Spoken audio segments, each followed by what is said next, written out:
Okay, hi. So for my final project, I'm going to be doing it on life cycles. So my t-test domain is 2.2. The teacher uses content and pedagogical expertise to describe and execute the lessons aligned with state standards related content and student needs.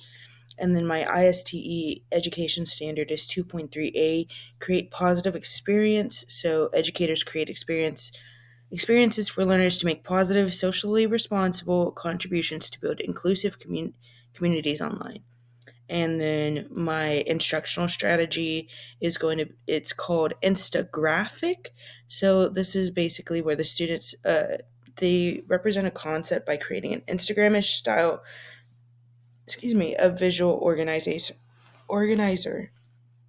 So all this is going to be is a simple handout that just has like a basic picture caption layout so that the students can draw that picture and then describe it, and they can go around liking it or commenting on it, stuff like that, and that they'll have time for that at the end.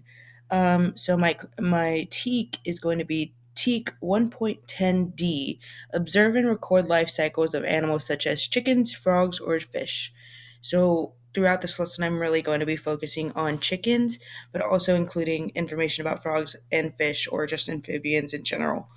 So my instructional delivery is going to be a Nearpod, and then my engagement will be that Nearpod and Google Classroom. So this is where Google Classroom is where I'm going to be sending out all this information. And then my assessment will be coming from quizzes. So just a small little fun quiz that the kids are going to get to do. So to go to my Nearpod, super simple. It's life cycles and it has a teak. So again, teak 1.10D, observe and record life cycles of animals such as chickens, frogs, or fish. A super simple. This first slide is going to be a collaboration board. It's going to help me gauge where the students are at before we start this lesson. All it is what do you think a life cycle is? So they get to put in any information that they think. So again, just to help me gauge where they're at. Then it includes a little bit of information about life cycles, but not too much, because then we have a small video that focuses on chickens, but we do also have questions in here. So it's a super cute little video, super simple. We have like two or three questions in here, and it goes into a lot of detail about life cycles that I think will help the students. So then it again just talking about the different types of life cycles. So focusing on frogs, birds, and insects, which are the three that we hit in that teak. Then we also go into stages of life cycle. So this is based off of a chicken or just I guess it could go for all of them, but the egg, the embryo, and then we go on, and then it goes into hatching, so where the baby hatches, and then an adult. Super simple explanations, just to kind of refresh what they learned in that video.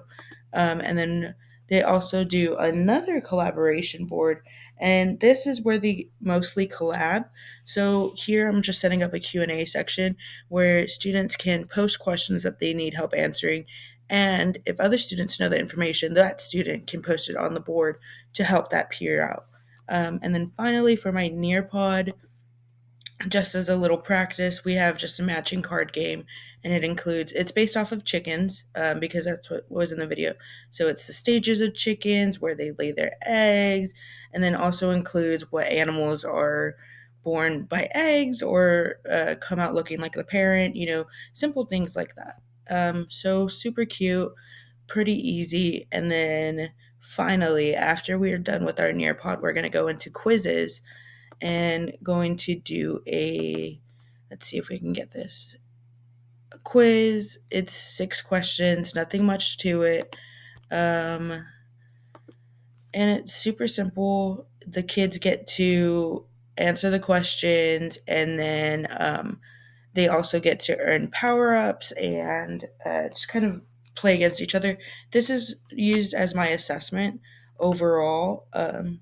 So I learn about what the students need to know, need to learn in the Nearpod, but then at the end, I also learn which students I need to pull back into small groups or which students may need extra help or just what section of the lesson may need to be retaught to the entire classroom.